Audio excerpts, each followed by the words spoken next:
para jamaah kaum muslimin wal muslimat rahimakumullah, lahirlah Kangjeng Nabi.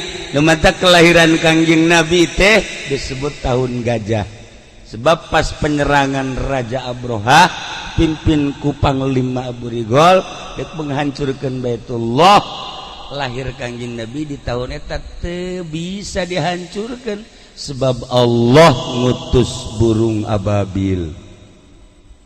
Diabadikeun dina Al-Qur'an, alam tara kaifa fa'ala rabbuka bi ashabil fil, asabil fil teta nu marake gajah hancurkeun ku Gusti Allah.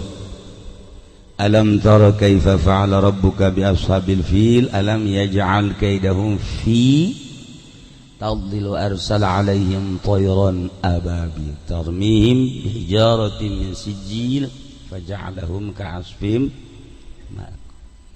Allah ngutus manuk ngaranna manuk ababil, hiji manuk mawa batu dina pamatukna geus aya ngaranan hiji-hijina, Haji Masuri misalnya, Haji Rusdi, geus asal turun batu eta kajian lumpat ka mana tah Haji Masuri diudag, jadi teh mah batu nu ngudag, batu nu ngudag teh masya Allah geus parai. Gitulah Kangjeng Nabi begitu lahir, berubah daerah, berubah suasana. Geus aya tiis gede sakumaha nu sok urang dicaritakeun.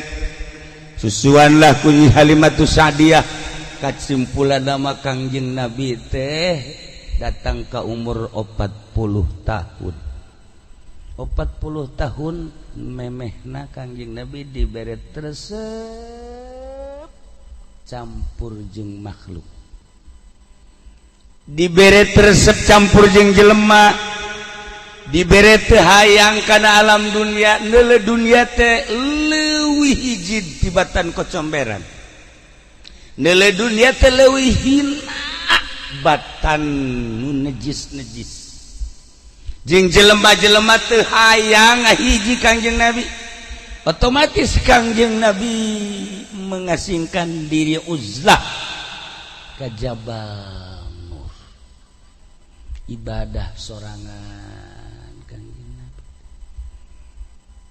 khusyuk ka Gusti Allah, memeh dibere wahyu teh mengasingkan diri